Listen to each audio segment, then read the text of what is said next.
up, everybody? Welcome to The Stack. Woo-hoo! We are here. I'm Justin. I'm Pete. And we are here to talk about every single comic book that's in our massive stack that came out this week. Alex, who's usually in charge of saying names, numbers, and titles, isn't here. So that means you're going to listen to the smoky tones of your guy, JT, dropping them on you. You ready to get into this, Pete? Yes, please. Yes, please. Let's kick it off with a comic that has got to get you in the feels in some department, Pete. Punisher #1 from Marvel Comics, written by David Pepose, art by Dave Wachter. Pete, how do you feel? There's a whole new man in the skull shirt. Yeah, it's an exciting time. New Punisher is very exciting. I got to say, we got to see a little bit of a sneak peek of this when we were at Comic-Con. That's right, because you talked to David, right? Yeah. We're in Baltimore, the Baltimore Comic-Con. Yeah. And you can check out that interview in our feed if you want to hear a little bit more behind the scenes of. And he gave us a little sneak peek, but it was black and white. So this was a big kind of shock to see it. A shock? You were shocked? In color. You know what I mean? But how did you like it? Do you like? Well, here's the thing. There's like glowing stuff on his chest plates and images that I was like, what is that on his shoulder and that kind of stuff. But so that bothers you because it's too flashy? It's too like at the club?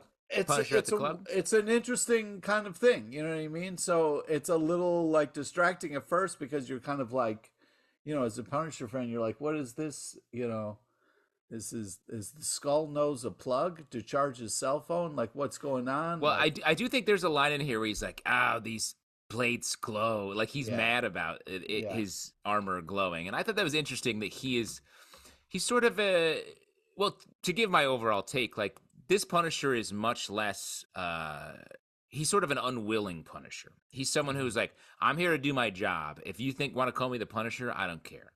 Like, he's not as into the angst, the like, I'm tortured here. He's like, this happened to me and I'm going to methodically get revenge. And so let me ask you, if if you're going about your day, right, and then your family gets killed, similar to how the Punisher's family gets killed. Okay, big statement to say.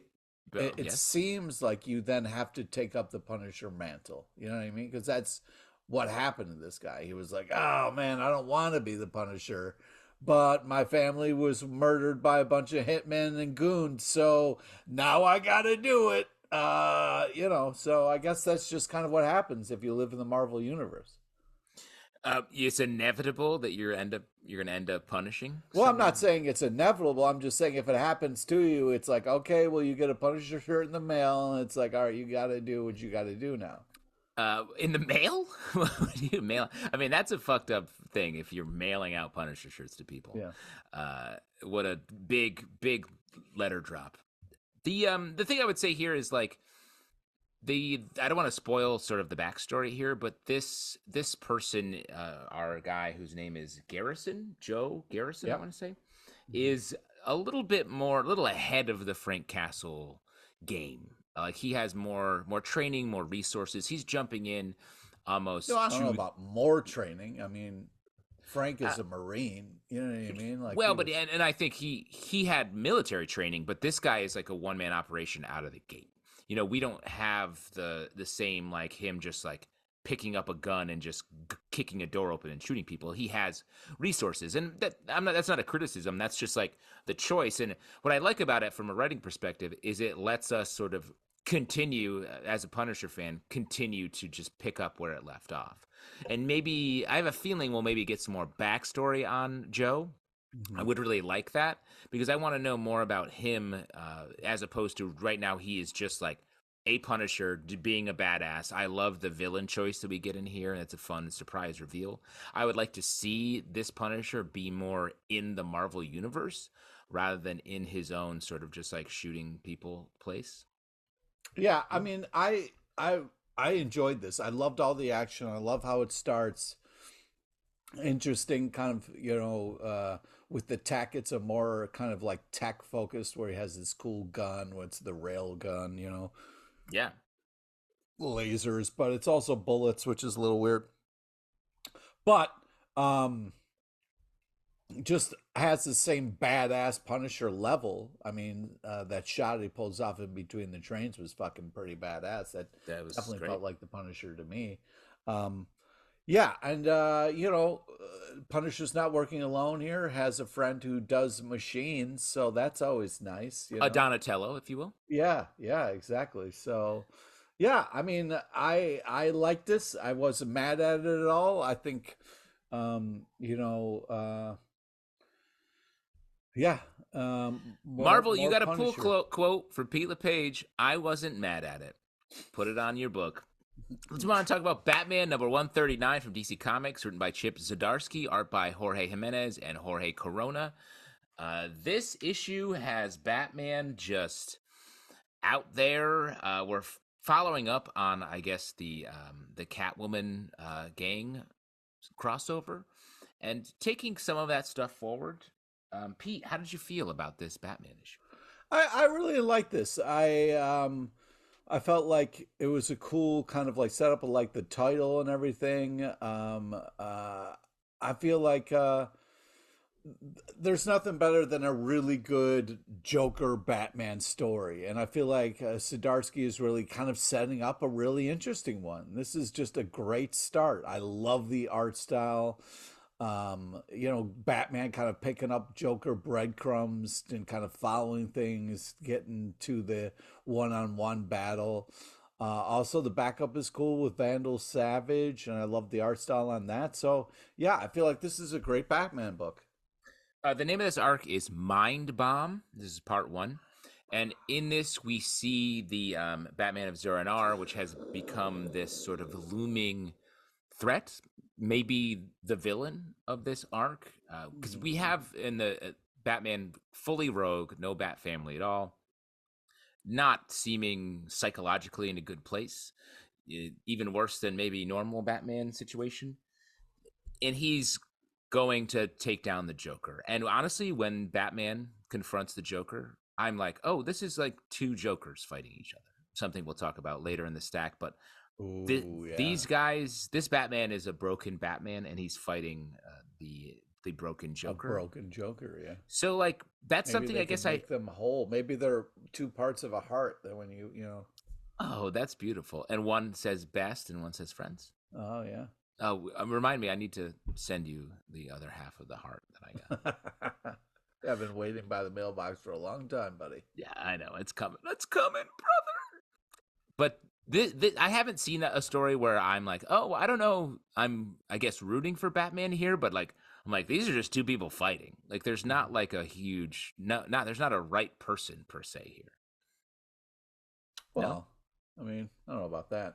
Historically, I would go with Batman. I mean, he's so busted.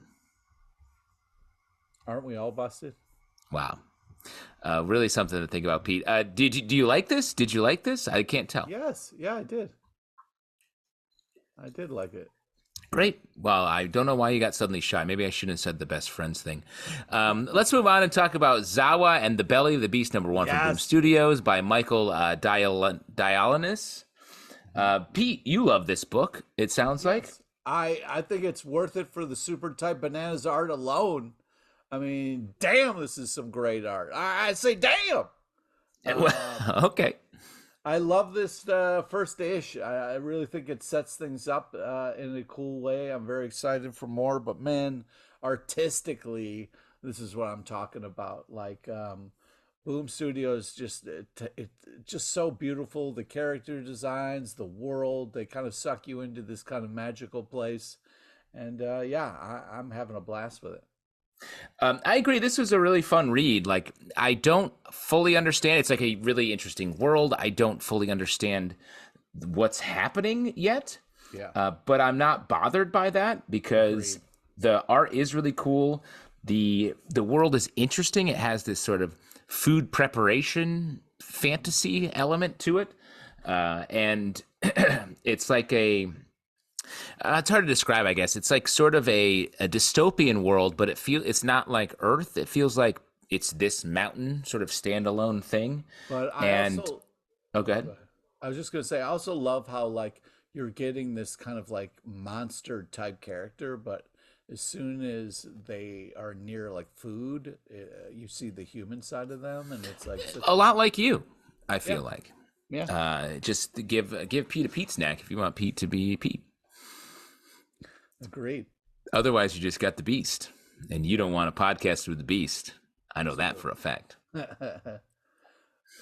Charred Remains Well, #1. you can't. No, you can't say just because Alex is in here. You can't just jump in Oh, forward. okay. Sorry. Why you've decided because here's the thing, we have to set this up. This comic isn't coming out till December 13th, Yes, so this can't is like spoil it. something Don't to think about for the spoil it. future. But of course, we're talking about Charred Remains #1 from Mad Cave Studios, written by Anthony Cleveland, art by Andrea Mutti. This comic really dealing with fire as an element, as a main You get a lot character. of fire in today's stack. A lot of fire in the stack. It's a hot stack.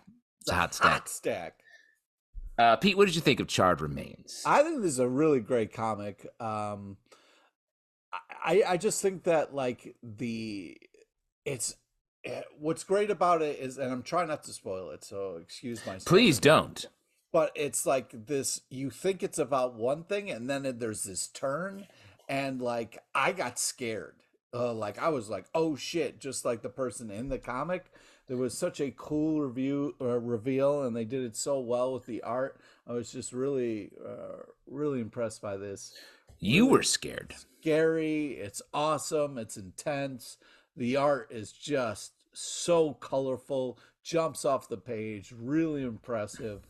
Yeah, I love this book. Yeah, the Andrea Mutti art does a great job of being sort of expressive for the characters, but also have this. It really matches the book. The book being about like someone who survives a fire, sees spoil. something. Don't spoil, though. It's a light spoil. Something who survives a fire, sees something in the fire, and then spends their life probably tracking that down. So the book has a little bit of like the colors and the sort of watercolor and sketchy feel to it. Feels like a relic from a fire in a way, and I think that But really it's also like beautiful. At the yeah, no, same time. that's not a It's negative. chaos, and yeah, it's really unbelievable. It's really nice, and the story, like I really got into the story. Like it is very cool. I want to know. It's a mystery that I don't quite understand. A lot of books, it's like I see. We just need to figure out who this one person is, and that's the mystery. This one could go in a lot of different directions. It's really exciting. Definitely something to check out just in time for the holidays. So please do. Let's move on to something that is full of question marks and vampire teeth. What if Dark, The Tomb of Dracula, #1 from Marvel Comics, written by Marv Wolfman, art by David Cutler. In this, we get a what if story where I was like, what's the transition point here into the stuff that didn't happen in main continuity? But it's what if... Definitely had a lot of questions about that. Yeah. It's what if Dracula made a different choice at one point and ended up letting this guy go, sort of creating Blade in a different time period, I want to say. See, that's my question was, is this what if Blade got bit by Dracula? Yeah, I mean, I think technically it is that, but the fateful moment when we get the turn, I guess here's what it is. What if the legendary Dracula transformed Blade the Daywalker into a full-fledged vampire? Ah, that's what it was. Yeah. All right, here's the problem. Okay, the emotional roller coaster I went on with this is, oh my God, I hate what ifs. And then I was like, Marv Wolfman, oh, I'm gonna read this. Yeah. And then I was like kind of confused a little bit of like, well, this is kind of like Dracula's story, and this is also kind of like Blade's story. But where's the twist here? And I was a little bit like, are these two just worlds colliding, and what's going on here? But now that you said that, it makes a lot more sense. Yeah, and like I think this has like you can feel the Marv Wolfman of this in a Oh big way. yeah. This has like some classic Marvel, storytelling here, sort of like late Silver Age into like modern comics. Feels like the tone here and the David Cutler art reflects that in a really nice way.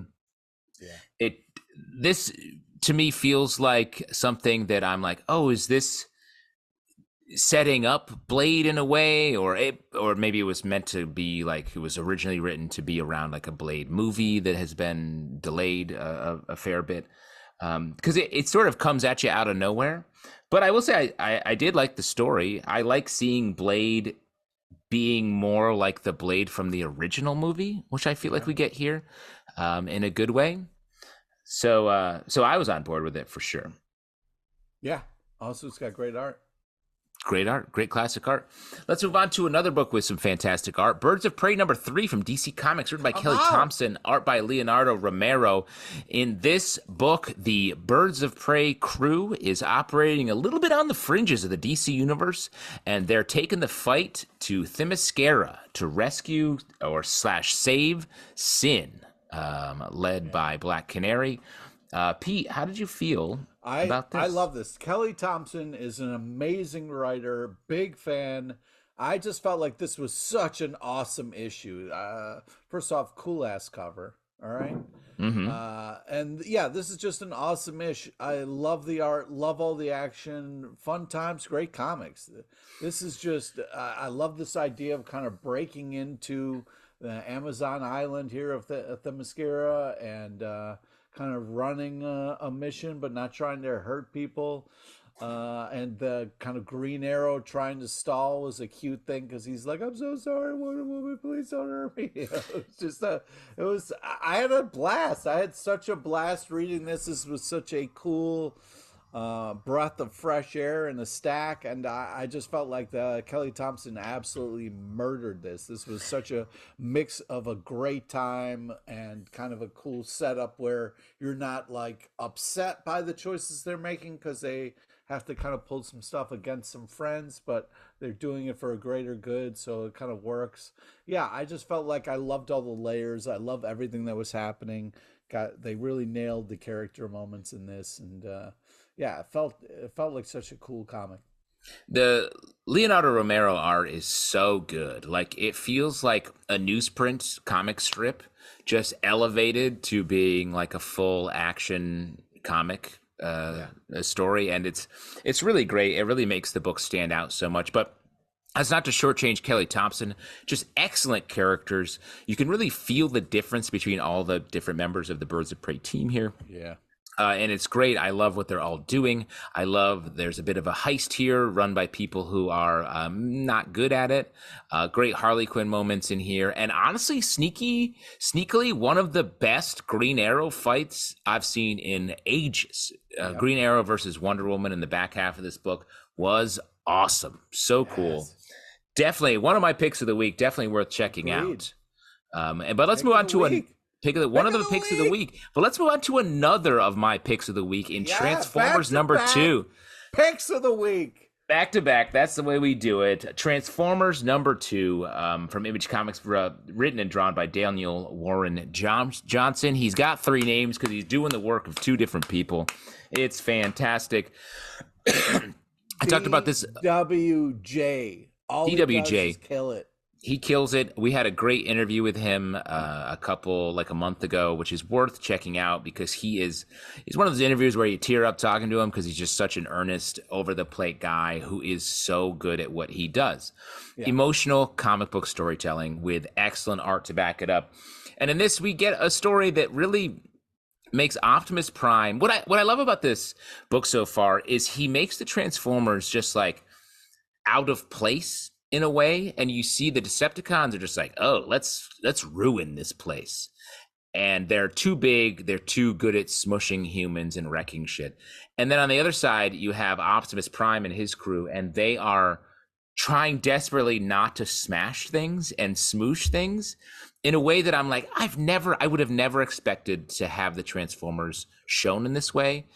It's so well done. Optimus Prime is such a great, just a well done character. You really like him in this book.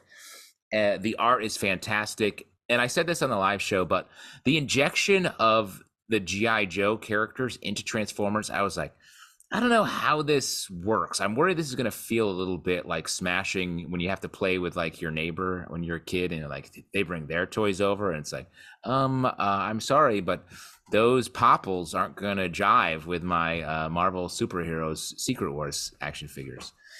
But it really does, like, there's a little moment in here that I won't spoil what it is, but there's a moment in here that is cool. I liked it, and I hope it's more like this.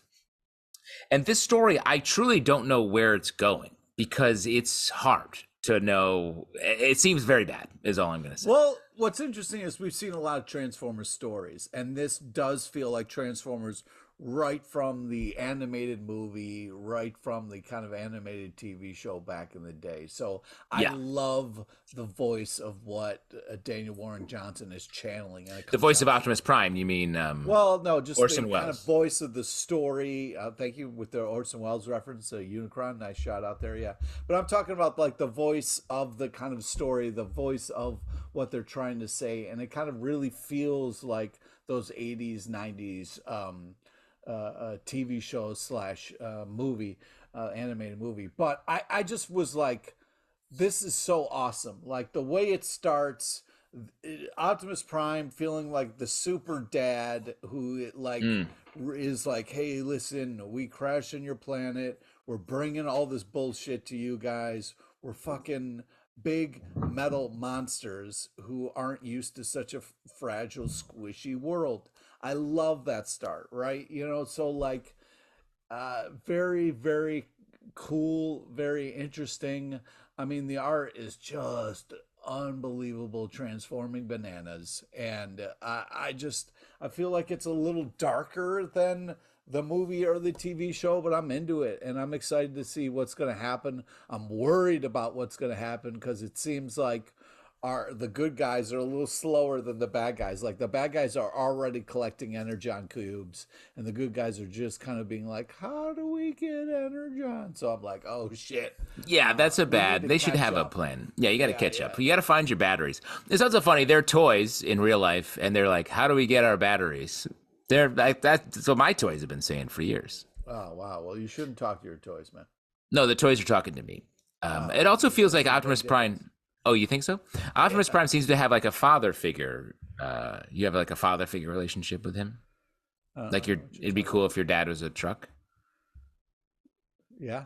Who wouldn't think that was cool? You know what I mean? Don't feel weird. That's fine to say that. It's fine to admit that. All right, you wish your dad was a truck. A giant talking truck that was a great leader and always knew what to say in a comforting way. You know what I mean? Yeah. And we should say, though, you should tell people that your dad transforms into a golf cart. So, like, you just wish he was, like, a little bit bigger. A talking golf cart. Let's move on and talk more about Pete's dad. But first, let's talk about G.O.D.S. #2 from Marvel Comics, written by Jonathan Hickman, art by Valerio Schiti. What do you think about this, Pete? This is getting deeper into this G.O.D.S. world. Something that, when Jonathan Hickman teased it, and all the promotion pages and all that came out about this, I thought this was going to be some, like, galaxy-spanning story about celestials or some kind of thing like that. Instead, this is very much like, it feels like an Image comic that has been put into the Marvel universe. We see some Doctor Strange, Clea, different characters. It's interesting. I like what you're doing there. I do think artistically it's a fucking amazeballs. You know what I mean? But I also love the smallness of this issue. You know what I mean? Because we got like this really cool secret library to the world, which was really awesome. You know, so like I'm very interested in the way that it's starting, and I'm excited for more. But I'm also a little worried because I know it's Hickman and it's going to go over my head fast. So I'm just kind of enjoying the fact that right now I'm still understanding what's happening a little bit. Nah. Well, I mean, and I'm a sucker for a secret library, so you know. Yeah, you love, you hate regular libraries, but you love when they're secret. Yeah, that's true. There's a ton, like any Hickman book, there's a ton of ideas on display here, but I was really surprised that this issue took on sort of a grown-up Harry Potter tone to it. Mm-hmm. It feels like where this new character is sort of selected and like, hey, welcome, you're part of this school. And the first issue was jammed with this like star-crossed lovers story. Right. Where these two like earth controlling, universe controlling houses, one character from each side have this relationship. We don't touch on that at all, really, and we're just into this sort of Harry Potter-esque flight of this new character into this larger world. I would think this would have been the first issue, and the first issue would have been a later issue. So I don't know. There's just a lot of question marks about where this is going, but it is good. Like, I do like it. It would have been interesting if this was the first issue and then the second one was the second. I definitely would have been more on board. But I'm still can't say enough about how great the art is, and I'm very intrigued by this setup. It's very kind of cool and slow moving. It's not kind of like fast and like, oh shit, you know what I mean? Like, I like how it's slowly building. Cool and slow moving, just like your golf cart dad.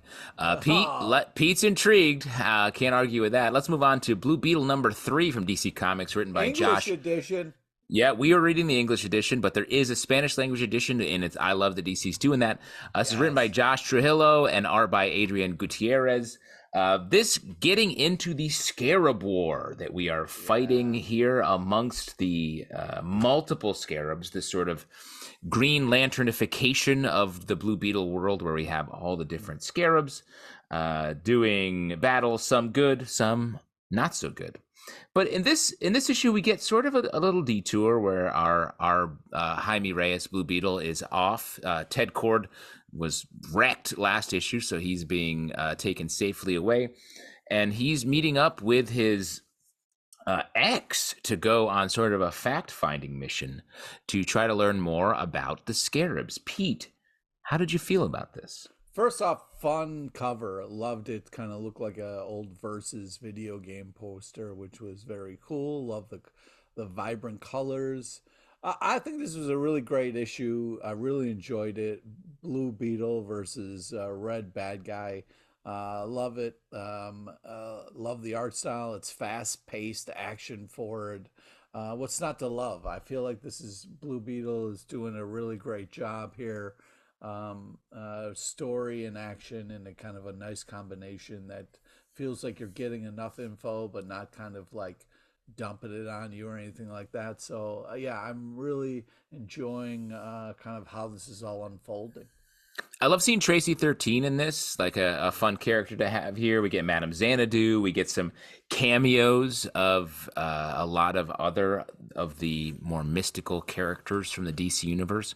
So that's fun. I sort of want to see more of that. It's a shame, though, the part I'm less interested in is these other scarabs. Like, I see we're setting up Blood Scarab as this villain, and this villain goes hard.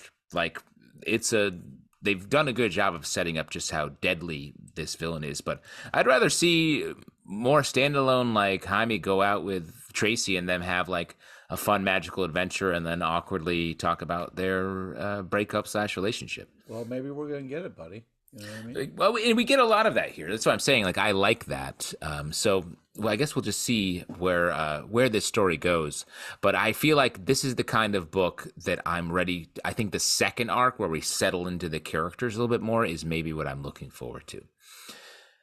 All right, but let's move on. And I'm so patient. Look at me. I'm so calm. I'm chill. I'm ice cold. I could be an airline pilot for Delta Airlines. Oof. No? I don't know, man. Wow, you don't think that's a good career path? Well, I just, you know what I mean? It's really hard right now. I mean, I don't know how much you've flown recently, but it's kind of a shit show. Delta 499 looking to connect up from the tower to Zoom with my podcast friends. I have to do a podcast in the middle of this transatlantic flight. So just connect me to Pete LePage and Alex Zelvin.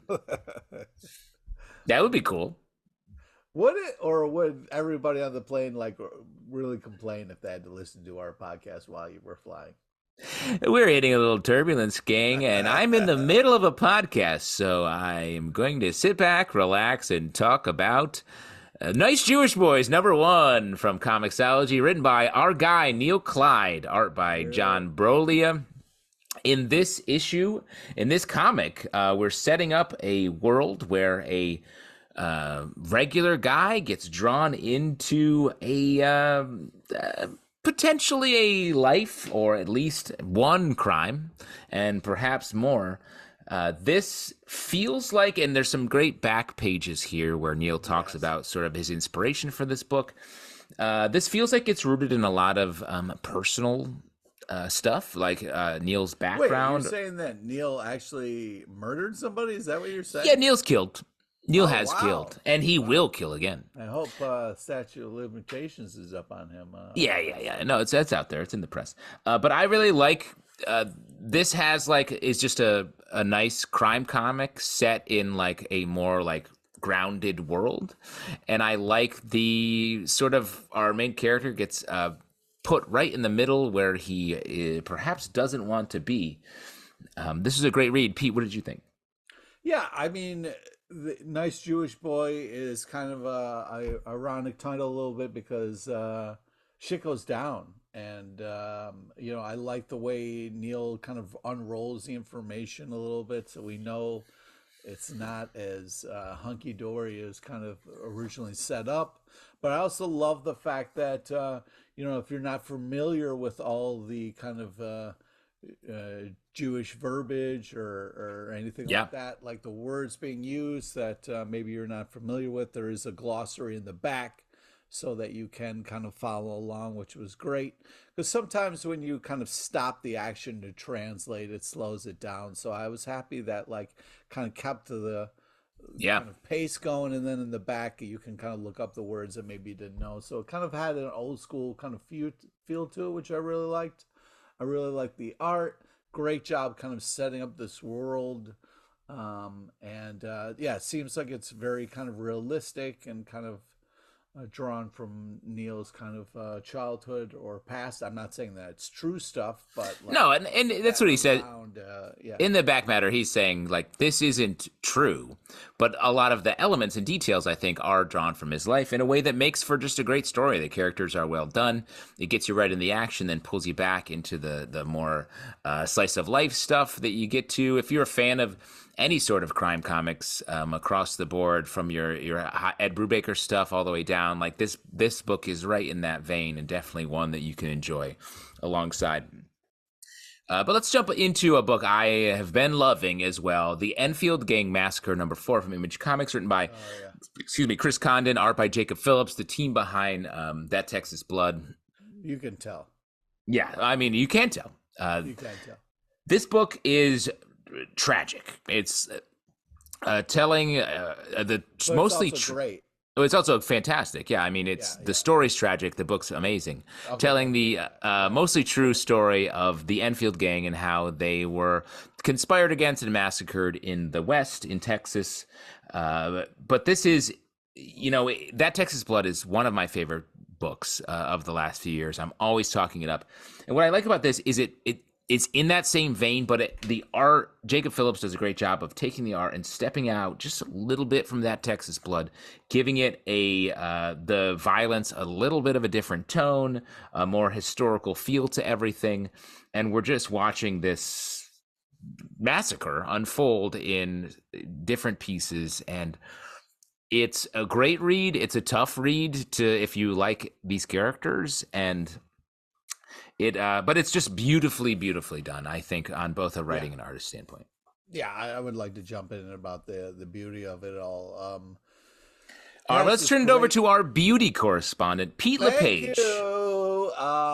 This works. No, I just think this is working. Yeah, I love the kind of, it does such a great job artistically giving you that kind of old-timey Western feel. And it just kind of brings you into the story so well artistically.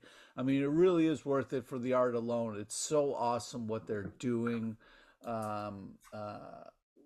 and the panels and the pages and everything is so vibrant and so cool, and the tone of it really just is awesome, the way it kind of sucks you in. And then you kind of get this true tragic, awful, amazing kind of story happening, and you're kind of thrown into it, so it's really great. It's fantastic. Definitely pick that up.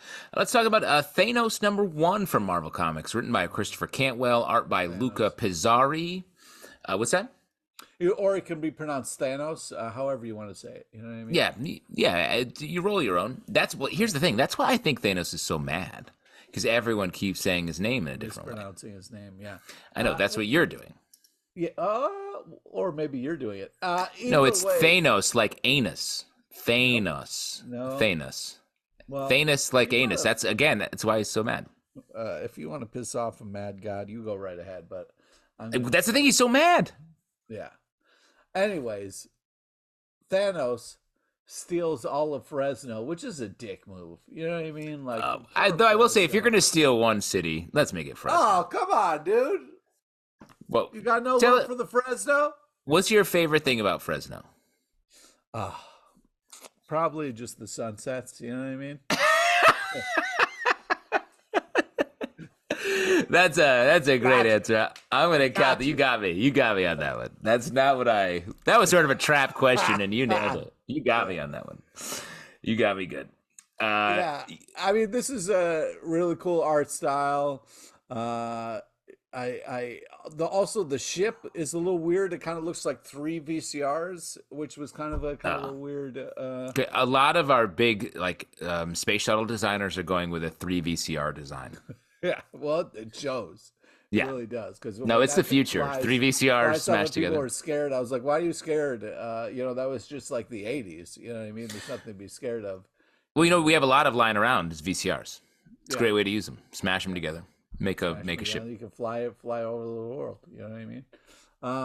But yeah, I'm not sure what's going on in this first issue here. It's just a lot of crazy shit, and it just seems like a little bit of a weird thing to pull a whole town out of the ground and out of the earth for one person. You know what I mean?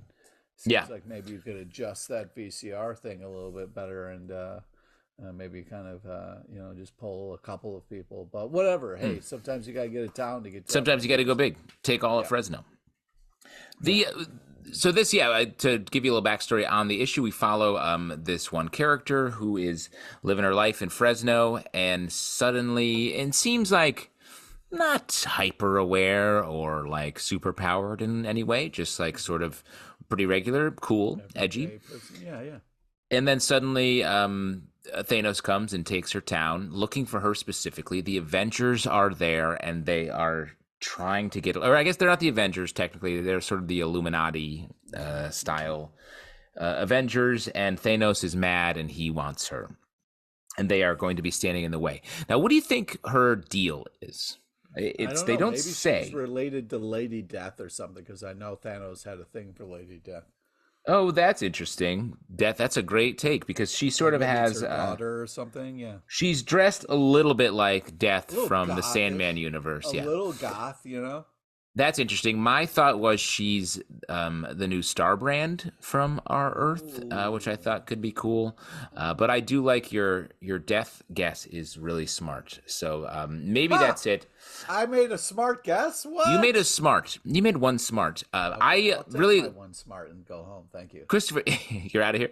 Yeah. Christopher Cantwell's great. He's written Thanos before, and it's good. We don't get a lot of time with our Mad God quite yet. It's mostly from not much anus yet. You know what I mean? Yeah, that's a note you've given a lot, but we'll get it. We'll get the anus in there.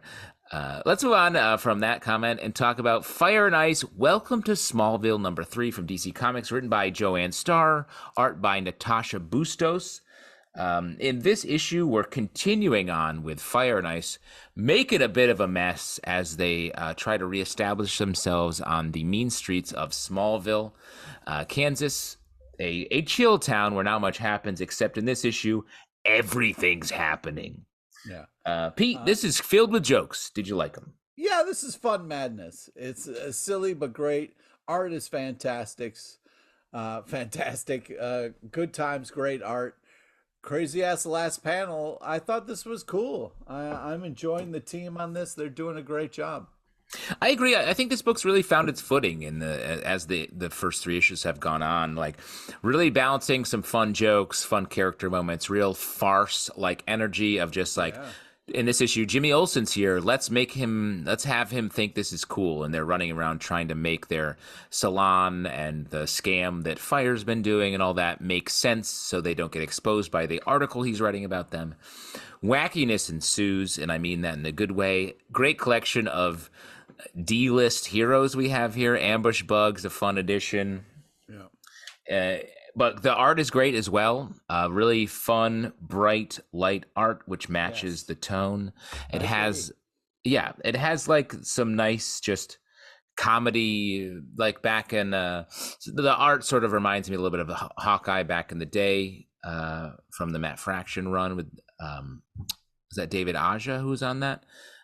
Maybe I'm wrong there, but really nice. Yeah, but it has that essence, that kind of brightness but fun kind of vibe to it. Yeah, and it makes for, and like I said, I think if you gave the first issue a shot and you weren't into it, I think it's worth coming back and giving this Yeah. third issue a shot Agreed. because it's it's making some nice moves forward in a great way. Let's move on. It is David Aja. I was right. Hey, all right. Hell yeah. Let's move on and talk about Army of Darkness Forever, #2 from Dynamite Comics, written by our guy Tony Fleeks, art by Justin Greenwood. In this, we are back with our guy Ash, who is, just trying to get by a little bit. We're dealing with some timelines, some multiple timelines here. Sick Yeah. beardage. Yeah, I think it's fun, because also Ash calls out like, "Hey, we're gonna do a little story jumping around in time, so buckle up." So I love it, right? Just kind of calling it out, setting it up, and leaning into it. Love the art, love the action and the humor. Ash is, he's got to go clean up a bathroom, but all this other kind of madness ensues. So, yeah, I think it's has a little bit of a kind of cool cartoony look to it, but is really awesome. And it feels like a real sequel to Army of Darkness and the world Yes. that they created there. Like, definitely the fantasy elements seem real and fantastical, how you want them, and evil, while the Ash in the real world is sad and embarrassing, as you might expect. So it's covering both sides of that. We're pushing into some new territory. I think this is a great read. If you're an Army of Darkness fan, definitely worth picking up because it carries the movie into comic book form in a fantastic way. Let's move on to Phantom Road #6 from Image Comics, written by Jeff Lemire, art by Gabriel H. Walta. I have been loving this book. We give Jeff Lemire a little bit of grief sometimes for having his books be a little spare and not having a ton of story to them. I feel like this is one of my favorites, and he's been so prolific in the last couple of years. But if you're not picking up this one, it is so good. It's a great mystery. It's scary. This is one of the books I would love to see made into a movie or TV show, just to see scary. it. No, But it has the right tone. It's very cinematic, and it has the right tone of like still scariness. The mystery, we keep getting new different little elements of like what is going on. Who are these sort of zombie people? What world are our two protagonists in? How do they relate to each other when they there's still a lot of questions. they're an odd couple? There's an but it's X-Files element to it. And just real quick, I wanted to say that Gabriel Walta art is so good. It's so good. Yeah, and that's the thing, because you're like, oh, Jeff Lemire, sometimes he does both the writing and the art. Walter's art is just so amazing. You really kind of, it still feels like a Lemire book without kind of like, but feels a little different too, which is great. I just think that in this issue here, things are getting creepy and more bloody. But something that Justin said, that the creepy stillness is so enjoyable. There are it's these so good. kind of like panels where you're just like, what? It's just so unique and very interesting. It's such a cool read. Artistically impressive is how I would describe this book. It's really, it's very cool, but it creeps me the fuck out. So the idea of making it into a movie really I would. Yeah. You couldn't pay me to see it. It's so scary. I guess the last thing I would say is just, Pete, tonight when you're closing your eyes to go to sleep, just think about Don't this you? right Don't. before you go to bed, No, no, so that you can no, just, and just to be more specific, think of like the no. sort of I zombie's face know. I and know what you're talking. the No, very thin, pale body. You know what I no, mean? no. Yeah, just Stop. think about that right before bed. And All how right. he would slowly walk up to you and then like reach for your neck or your Stop. face. Great. The Amazing Spider-Man number 37. Let's move on to a book of my choice, Amazing Spider-Man number 37 from Marvel Comics, written by Zeb Wells, art by Ed McGuinness. Here we are following up on more Peter Parker and Rec Rap insanity. The limbo world is strong in the current Spider-Man ethos. We've got a character called the Repo Man, who is strange and is giving a lot of focus. Pete, why don't you speak first on this? How do you feel about this? This is some Rex Rap here, and Rec Rap. Ed McGuinness does such a great job drawing kind of like bigger, bulkier kind of heroes With teeth. and villains. And so it's great to see him crushing this because I love his art style. Like when he was on Red Hulk and stuff like that was so. And this feels like that. It does. It has that kind of cool, vibrant feel to it, which I really think. And Zeb Wells is, this is a weird time in Spider-Man's life, and instead of dealing with the madness of what's going on with Spider-Man, we're kind of dealing with the rap, and so. Let's have a little Rex Rap break, and why not? And Ed McGuinness is killing it. So yeah. And Rec Rap is this character that is like a limbo demon-y Spider-Man who has teeth and shows up and is a little bit like Bizarro, from DC Comics of Spider-Man. A little bit. So that's fun. My issue with like what's been going on in this main comic is it just feels like I'm like, what is important here? It's hard to tell what we're modulating and where the story is going. And without a sort of spine of a story, it just feels like stuff's happening. It feels like the last few issues have been like fill-in issues. We spent a lot of time like talking about Mary Jane, her being married, kids, all that. Yeah, I wish we wouldn't. I like that though, because there's some emotional heat there. And then we've just moved past all of that, and we're in this story where Spider-Man is like, what's happening? And I feel a little bit that same way. We're setting up this big story coming called Gang War, and then we get a little bit of that here, where it's going to be like all the sort of mafia characters from the Spider-Man Rogues Gallery going to be fighting for New York City. Spidey is going to be in the middle. But these issues just feel wild. Like, they're not bad by any means. They're just strange, and it's hard to tell where to look, is what I would say. But let's look at something different. And you should look at this because you want to make sure that you're not touching it and giving yourself a nasty rash. But of course, we're talking about Poison Ivy number 16 from DC Comics, written by G. Willow Wilson, art by Marcio Takara. In this issue, we are sort of following up on everything that's come in this 16-issue series so far. Yes, that's you're talking about the movie.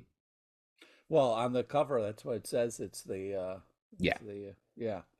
Well, and this is dealing with like Poison Ivy. This series kicked off with Poison Ivy traveling around the country on a road trip, infecting people with spores that would kill them from the fungus, a lamia spore. And over the course of the 16 issues, she sort of has been like, I shouldn't be just killing random people.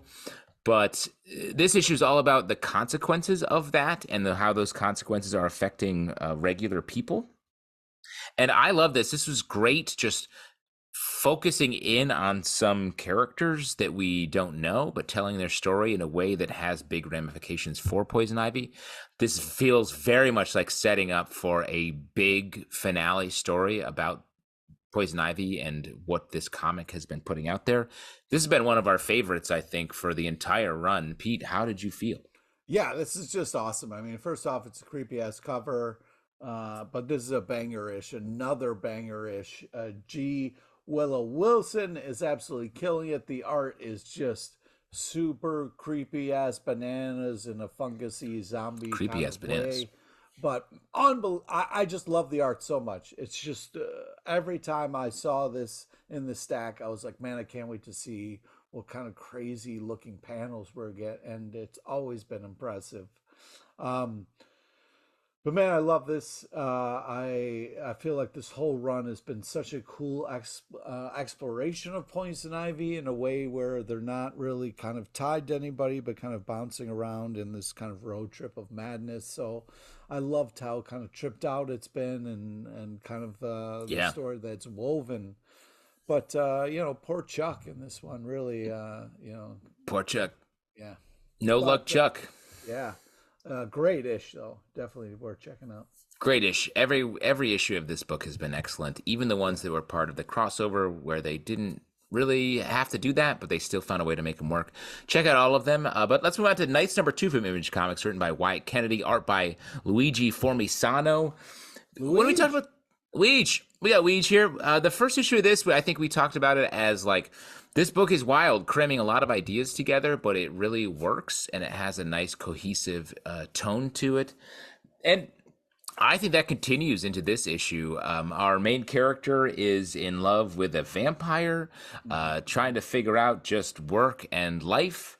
Makes friends with a star-nosed mole. Is that maybe the animal we're talking about? Which is just a fun. There's no explanation really given to why, but they talk. They get into their lives. It's really fun. I love the ghost character and all the stuff that's happening. This is one of those books that's written so confidently, it doesn't make me question all the crazy choices. And so I don't, and I like it. How do you feel? Yeah, this is just amazing trip down animals and creatures in this creative, fun as shit way. I absolutely love it. It's kind of gross and beautiful and all the things in between. Yeah, I love the way it moved. I love the space it gave to characters, big and small. I just felt like I was in such great hands in this book as far as its Yes, that's exactly. storytelling perspective. Um, it was just really impressive from start to finish. I was just like, wow, what a read. This is just such a cool ass comic book and so well done artistically and story wise. So we don't really know everything that's going on, but it doesn't matter yet. It's a great jam sesh. Yeah. If you're looking for a fresh type of comic storytelling, I would check out Knights #2 and #1 first. Do #1 first. That's my advice. Guardians of the Galaxy #8, which is the 8th one starting from 1, from Marvel Comics, written by Colin Kelly and Jackson Lansing, art by Kev Walker. In this issue, the Guardians are living in Groot. They're living in a big old Groot. Living that Groot life. They're living that Groot life. The ramifications of Groot fall have sort of come through. They're definitely continuing on with a big Groot-focused story. But in this issue, I feel like the team, I really like Kelly and Lansing as writers. I think the art here is great. Let me just say that. I like the different character designs we've gotten from our Guardians. It's really cool. Great storytelling from an art perspective. Kelly and Lansing in this story have been very coy with what's happening. Part of the story was like a Western feel, A. B, we don't know what's happening really with these characters. We're just watching them. And I feel like now that we've gotten past sort of the first arc, we're in a place where I'm like, I know enough about what's happening that I can like this story. I like the changes that have happened. It feels like the Western energy doesn't feel as Serenity-esque here anymore. It feels like it actually is a Guardian story, when before it felt a little too close to that. And I like the setup for next issue about Mantis. I'm excited for that. Yeah, Mantis kills it in this episode. I love the comings and goings of Mantis. But yeah, this is kind of crazy. Everything that's going down in this Guardians of the Galaxy issue. They've kind of all died and now are Grootified. And they got Grooted. Yeah, it's a very interesting kind of idea. They have these kind of green versions of the character, and now they're just trying to spread Groot throughout the universe, which I don't know if it's a good idea or not, but man. Too many Groots? Well, you can take a character that you love and then you can go too hard on it, and I think you can over Groot it a little bit. And I think they're kind of having some fun leaning into that idea. Well, I mean, I do think that is something that happens a lot in comics, where after a while, a team or a character has been written, it's like, let's make a crazy mythology for this character. Talked about it with Blue Beetle, Green Lantern, all that stuff, where you're trying to expand the mythology. And for this, it's really powered up Groot in this storyline. And that, Even though Groot's not even in this storyline. well, he's in it in that they're all riding around in him. Yeah, yeah. If you were riding around in me, or if you had like a family member who was a golf cart, like I don't think, they'd always be around. If you know what I'm talking about, hypothetically, Sure. hypothetically speaking. Yeah, yeah. So I mean, Groot's there. I just feel like, where is this going in a larger sense for Groot? Because I don't need the rest of the Marvel universe being like, well, now everything's Groot. You got to have a Groot everywhere or whatever. Yeah. So We'll see. That's though, not. but it's a We'll very see. interesting, creative place to be on Yeah. a team that's been around for a long time. So that's very cool that we can get to such a different place. Yeah, exactly. Let's talk about Shazam #5 from DC Comics, written by Mark let's talk Waid, about art by your guy, Dan Mora. Pete, how do you feel about Shazam? Well, yeah, I love this. I think this is cool. I mean, spoilers, but Freddy's trying to, t- you know, take his powers, and then there's kind of a twist at the end. I think this is a very enjoyable comic. I love the art. Just really impressive. Story is good, and I want it to continue. And I'm excited to see what's going to happen next. The Dan Mora art is fantastic. Yes. Dan Mora, of course, famous for, I believe the title of the book was "This Old Lady's a Badass," for Pete LePage. The Dan Mora Badass older ladies. Yeah, exactly. But that's where we first sort of saw Dan Mora's art. Maybe not the first time, but the most recently. And his art's gotten even better. It's so good. He draws Mary Marvel with such like great energy. This book is and Mark Waid his writing is supporting this as well. Is simultaneously full of like youth and innocence for these characters, which is perfect. Even the gods that we see here, while at the same time telling this epic, serious mythological stories and huge action simultaneously, and that's not easy. So that's why having two masters at work here is great. Shazam's never been my favorite thing, but this is just really good storytelling. You know, Yeah. It's special, just like our next book, the Hollywood Special, #3. I'll have the Hollywood Special, please. Oh, coming right up from IDW, written by Jeremy Lambert, art by Claire Rowe. We've been following this story where a couple actors are crossing the country via train, which was a great way to travel back in the day, even now. Even now, I love a train. I love a train. We're following. They're hard drinkers. They're not great at dealing with their problems. In this, we get into the sort of the mind of one of the actors, who we learn a lot about the things she's given up for her career, her family, and see some really horrifying stuff. Really horrifying. Like around. Said nope out loud a bunch of times while reading this, and closed it and walked away, and then I had to come back. No, thank you for coming back. Well, then just a little more backstory. Their train pulls into a town where there's been a mining accident, and they get out and get caught up in something evil. Stay on the fucking train. No, it's fine to get off and explore a mining accident. Anytime I'm driving past, I don't think so. I don't think if I see a big cave and I'm driving, I'm like, I'm gonna go explore this in case there's a mining accident. You know, I love to explore. All right. First off, so like the whole kid with his neck snapped thing was so gross and so creepy. First off, like creepy kids and horror things freak me the fuck out anyway. But that whole neck thing was like such a holy fuck. Check your neck. You would say. Yeah.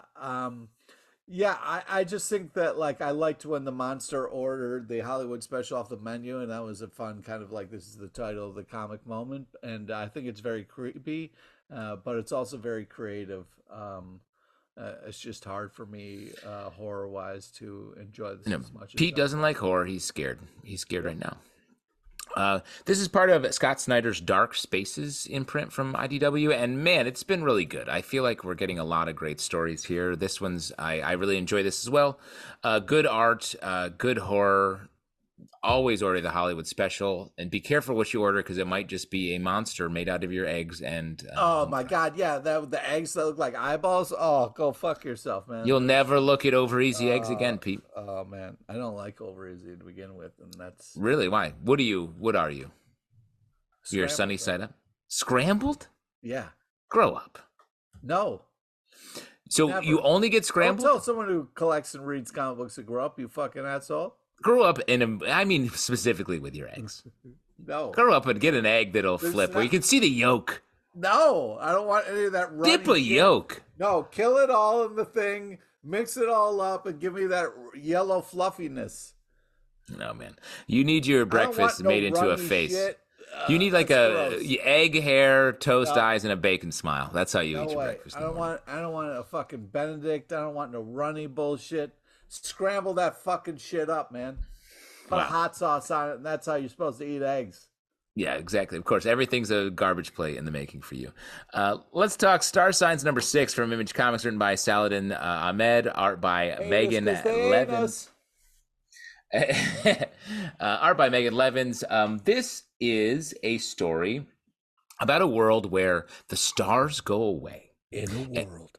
And when they do, a handful of people are given superpowers. It's a mythological situation that seems to have happened before and is continuing to happen. The characters are like, I like what's happening here. These people are on the run. They're trying to figure out what's happening to them. They're dealing with the larger powers. As we learn in this issue, someone is trying to take power from them by doing something not nice, let me say. Pete, how do you feel about this? Well, I think this is a very kind of creative and cool book. I like how unique and interesting it is. I love the character designs, the art. There's a softness to the art, which is cool. Um, it's a cool idea of like that person who's like really too into star signs a little bit. You know what I mean? Yeah, But a lot of people. powers, that came along with it. So fun reveal. I also like, speaking of fun reveals, that kind of dude with the animal powers in the park. That was a cool moment. You know what I Mm-hmm. mean? It's fun what happens if you smoke weed in a park and just hang out and wait for people to walk up to you. You know what I mean? Yeah, you think that's what it is? Yeah. Uh, the thing with this book is it's good. It's just very close to The Wicked and the Divine, Kieran Gillen's book about a similar situation. So I'm hoping we find a little bit more differentiation. I think it's well done. The art is good. The characters are like, I like them. It just feels so close to that, almost down to some of the ways the characters look. So I would like if we found some more differentiation there. I think as the story goes on, it will happen. Def. Let's talk Uncanny Spider-Man number 3 from Marvel Comics, written by Cy Spurrier, art by Javier Pina. We got this Nightcrawler guy, and he is the best Spider-Man? Question mark? Kurt B. Fucking is what the title of this comic should be. You know what I mean? And he's getting with my girl, Silver Yeah. Sable. Yeah. So that had to I'm be mad. tough. There was even there was words in there about a Silver Sable. You know what I mean? I Yeah. assume that was about how great she is a character and how. Oh, you mean the text pages? Pete, not a huge fan of the text pages. I'm not gonna fucking read a book while a comic is going on. Go fuck yourself. I don't know if you saw. Comic. Did you? I thought of you, Pete, on SNL. Was it last week? Nate Bargatze, the stand-up, hosted. Yeah. And he, in his monologue, he had a bit about like how like here I am reading a book. Put some blank pages in there. I'm already Give me a underwater. break. Give me a break. I'm underwater with all these words. I thought of you, and I thought it was very, very funny. Yeah. He's very funny. Great joke is. writer. He But we're talking about Uncanny Spider-Man right here. I think this is great. it's Cy Spurrier is so good at just like being a little weird and telling us like interesting stories featuring our mainstream characters. And this romance between Nightcrawler and Silver Sable is so sweet. I like that it's like dangerous. It feels like if you are like missing the Bat-Cat relationship over from DC Comics, this has that vibe. So I think come check that out. I would like see a ton more of fucking. this. If you're into late night roof fucking, then Yeah, that's why I live in New York. You can't do that in the country. You can't do late night roof fucking in the country because your roofs are angled because of the snow. Where I'm from, you got to come to New York for late night roof fucking. You sure do. And that's where it happens, Gotham City in New York. But this book is great. Definitely one of my favorites in the Fall of X era that we're in right now. And if you're a Spider-Man fan who's been missing some classic Spidey tales, I would say pick this up. Yeah. Shout out to Cy. Killing the game. Cy! Here comes a book that, Pete, I know you want to talk about. The Joker, The Man Who Stopped Laughing, number 12, from DC Comics, written by, we can just call him Bergie now. He doesn't like to go by his full name, right? Fully anymore? I don't think we even need to say the full name. Yeah, we would never say his name. Matthew Rosenberg, art by Carmen Di Giandomenico.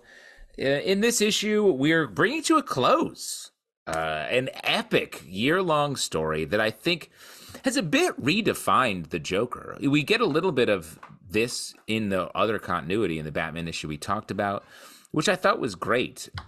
We get some of the other Batman stuff affecting this issue with Red Hood, who we have an update from in here. Pete, talk it up. Well, this has just been kind of exploring this idea of two Jokers, right? And it's been really kind of crazy and what's going on. And so I felt like they did a great job of wrapping this kind of up in an interesting way that gets you excited for more, because hopefully DC is going to have Bergie back, because I want to see this story continue for sure. Just really impressive, the choices being made in this book, all the kind of moves. When you have read comics for as long as we have, sometimes you're not surprised anymore, but I was just like, there was a lot of like, oh shit moments in here that I was just like, God damn, this is fun. I'm having a blast with this.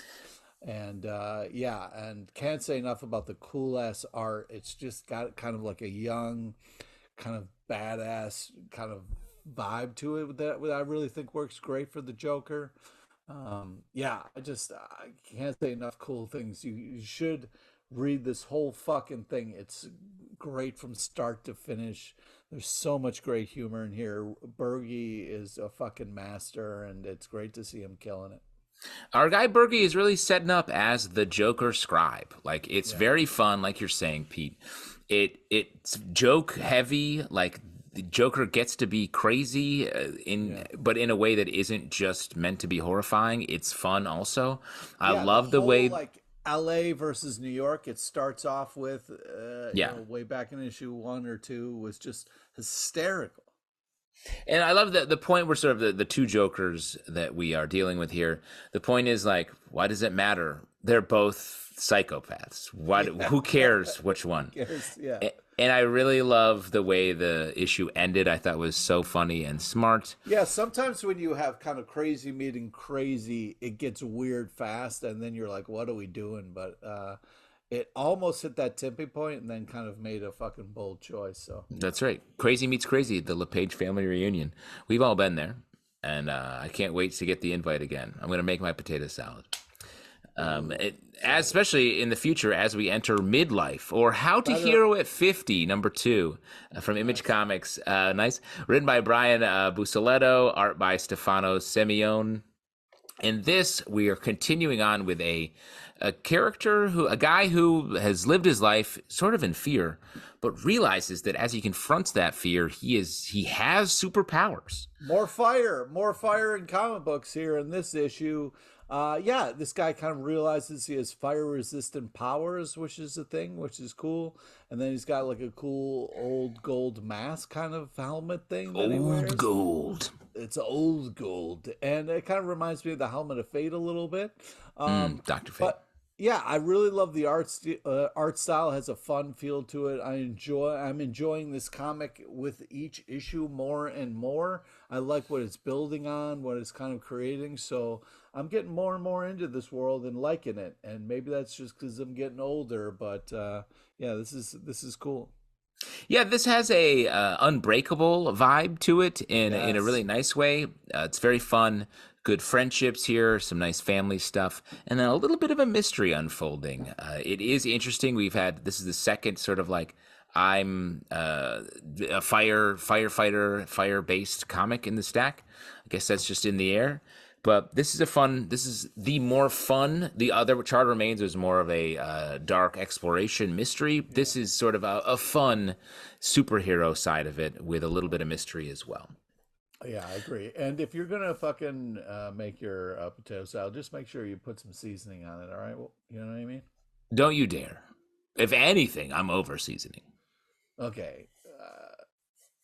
Like you're getting the Old Bay on top, even if you want it or not. Nice, dude. That's what I'm talking about, bro. Come on. X Force number 46 from Marvel Comics from by If you Benjamin don't know what Percy. Old Bay is, you need to fucking start living your life a little bit differently, all right? Yeah, you need to get more salt in your body than it definitely wants, because that's where your Old Bay lifestyle. X Force number 46 from Marvel, written by Benjamin Percy, art by Robert Gill. This bringing to a close this saga of Pyotr Rasputin and his brother and their battle to be in charge of a body and all of X-Force. Domino with her wooden arm and all these other characters that are in their own strange places in a strange dimension, fighting a battle to just get back to Earth. Doctor Strange is involved as the portal spinner in his way. This book is crazy. It has a lot of just wild sci-fi elements thrown together. But man, it came together really well, and the text pages in this book I thought were great. Sort of this character who's been writing throughout this arc. He's the one who's like sort of controlling the story in a way, and we get to see his actual pages here. I thought were really cool. Really like them. It feels like we're entering a new status quo for this X-Force team, a book that maintains its status quo despite Fall of X while still including elements. I've enjoyed this. Yeah, I hate to pull a Zalbatron here, but I really love the second half when Deadpool shows up and No, you liked uh it more when Deadpool was there. Okay. well, I just felt like at that point when he showed up on, like it really did a great job ending, like landing the ship at the end. I just felt like the second half of it was cleaner, made a lot more sense, was fun, enjoyable. Colossus ripping hearts out, little dudes crawling out of dead people. I mean, what the fuck is going on? But Yeah. I thought like the ending was really cool, and they did a good job of kind of like cleaning up the madness and kind of bringing the ship to a nice landing. You know what I mean? Maybe where some simpler people clap when they land, and it's like, okay, great, we were alive. You know what I mean? We are coming in for a nice landing. Colossus is pulling the heart out of his brother's chest. And that's the end of this flight and podcast. Please enjoy New York City. And please Yay! also enjoy Dead Lucky number 10 from Image Comics, written by Melissa Hey. Flores, art by French Carlo Magno. This continuing the story of from the Massive Verse, one of the I guess fringier characters from the Massive Verse set in San Francisco. This former vet has the ghosts of people she served with, maybe, who are in her tech, haunting her as she fights to save San Francisco from this mega corporation. This has been one of my more favorite Massiveverse stories going forward for a long time, but this one feels it's starting to be a little wobbly. I don't quite know what's happening as much anymore, so it's a little tricky to follow, but I really love the premise, and I like the characters. I like our main character and sort of this relationship she has with the guy she just found reconnected with. So I want to see how these next couple issues shape up. Yeah, I agree. I also really love the art. The art is almost like a cool animation style. It's very sleek, very cool looking. I love how clean it is. I'm also the character designs are amazing. I love the characters in this book. Like JT Sizzle was saying, this one is a little bit of a wobbly-ish, but I love the series, so I'm willing to roll with it to kind of see where it's going. But I was a little kind of like, well, what are we doing? What are we doing? We're doing Dark Ride number 9 from Image Comics, written by Joshua Williamson, art by Andrea Bresson. This is my guy.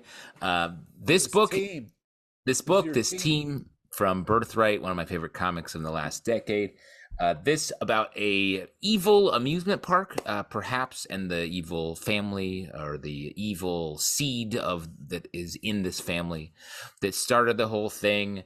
We keep going back and forth between just how supernatural this book is. It's quite a line to tread. This issue focuses on Halloween. There's a person. There's a brother sister duo who have taken over the park from their dad, who lives in the bowels of it. We see a lot of her here, and her maybe becoming the villain. Yeah, here. She kind of loses it on a super fan. Who is creepy and maybe deserves a little bit of rebuke. But big reveal at the end of this issue. And this is just a fun, very specific comic set in this world of amusement parks and evil, like a Disney if it was focused on Satan. And it's very fun. Yeah, I mean, a lot of people would say Disney is focused on Satan, but I think that this story artistically is amazing. It's kind of this cute, adorable kind of art with all this horrible, evil chaos going on. Yeah, we see Halloween kind of losing it a little bit, and then kind of reveals to her brother, like, hey, dipshit, our dad sold our souls. So very interesting. I'm interested to see how this wraps up, but this is also way too fucking creepy for me. Nice. A lot of books this week, too creepy for Pete. Right on the heels of Halloween. Pete's favorite. Here's the thing with Halloween, Pete. It's scary stuff, but it's also candy. How do you find that line? It's it's tough. Must be confusing for you. Yeah. Let's talk X-Men Red number 17 from Marvel Comics, written by Al Ewing, art by Yildiray Cinar. This focusing on Arakko. We got Apocalypse, Storm trying to fight a war, given the choice of pressing a button that would basically kill everyone on the other side, committing some sort of horrible war crime. That's what she's struggling with here. Apocalypse shows up. We get some interesting mutant characters, Sunfire, a couple others, the Gabriel Summers, the sort of evil Summers brother, I guess you could say. Summers brother is evil. Yep, everyone has a take. Big Storm issue here. I was sort of down on this book a little bit because it was so dense and dealing with characters that aren't really part of the center of Fall of X or the X-Men universe in any way. But this issue was like, it's like reading the Bible, but a little bit cooler. Wow. I don't know if I would ever say that. I just think that like the art style also is really amazing, especially in this issue. There's kind of like these panels where it almost feels like old school, kind of like Silver Age comic, kind of a Kirby-esque. That was cool. Agreed. Yeah, that was really great. But shit's weird in this issue. There's a island that gets up and walks away, and I was like, all right, here we go with the fucking island fucking again. Like we got to leave islands alone. I don't know. Island not fucking, island fighting. Yeah, well, yeah, Anyways, Storm is the key to Apocalypse's plan here, and it feels very kind of epic as far as apocalyptic evil plan here. He's a real dick to his kid though, which I didn't appreciate. You know what I mean? It was I bet he's not a great dad. Walks by him, he's like, "Father," and he's like, "Oh, this is what you do with your life." He's like, "Yeah, Dad, I'm really into this scene right now." He's like, "Whatever, son. I'm power walking as I'm kind of conducting an evil plan." I was like, Jesus, Apocalypse. I mean, I know you're a villain, but come on, dude. Not a great dad. I'd rather have a golf cart as a dad, honestly. Let's talk House of Slaughter, number 19 from Boom Studios, written by Sam Johns, art by Letizia Catanici.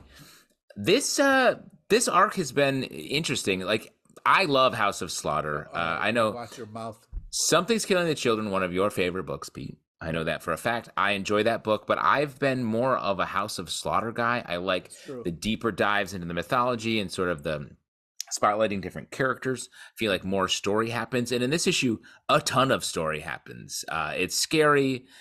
I've been liking the story, the Alabaster story, focusing on this new character named Bait, because he doesn't have arms, and how the complicated position he's in, living in this house, trying to protect the people and solve the mystery of how these monsters are attacking.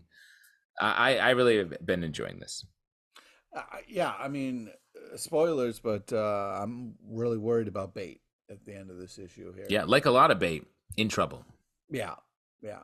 And so I agree. This has been just an awesome, absolutely great comic to kind of explore, do a deeper dive on the characters we know and love, and also shed some light on some new characters. Art is absolutely fan-fucking-tastic. I love the kind of like almost like light pencil kind of look it has to it in a certain way, and the way the kind of action and movement is portrayed. I really love it. I'm just worried about Bait and how that's all going to unravel. But man, it's a banger-ish. Banger-ish. And let's wrap up a banger-ep of the stack with Creepshow Volume 2, Number 3 from Image Comics, written by Zoe Thorogood and Joel Farrelly, art by Zoe Thorogood and Goran Sudzuka. The Creepshow's been great, giving us two sort of Crypt Keeper-like stories of horrifying things that people are doing to other people or different situations.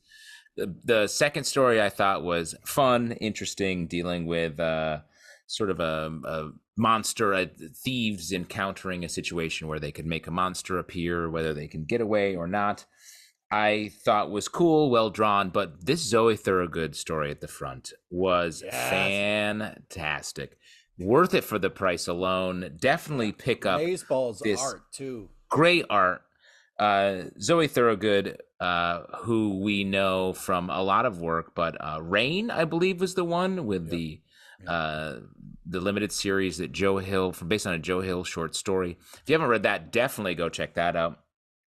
But man, this story was great about someone who has the gift/curse of living forever, and just great. Yeah, I just super cool collection of stories here. You get two in this fantastic Creepshow Volume 2. So I just everything Justin said, plus just a tip of the hat to the artists and their amazing work. Tip of the hat to you for listening to this episode of The Stack, because it is over, folks. That's a lot of great comics. Please go check them all out. Please continue to check us out. We do a million different podcasts. Scott Pilgrim vs. the podcast, setting up, covering the books and the movie and video game coming soon before we get to the series. Comic Book Club news every day, every weekday, brand new news. Don't forget about the Doom Room. Jump into the Doom Room. The Doom Room, closing up our love of Doom Patrol as that series comes to a close. Marvel Vision. You can check out our Patreon at patreon.com/Comic Book Club. Subscribe on all the places you listen to Comic Book Club and podcasts in general. Follow us on Twitter at Comic Book Live, Comic Book Club Live on Instagram, TikTok, comicbookclublive.com for all of these podcasts if you can't find them. Pete, that's all we got. Go get out of here. Go to the family reunion. I'll be there. I'm riding your dad to the family reunion with my potato salad. That's really weird, man. You got that right. Later.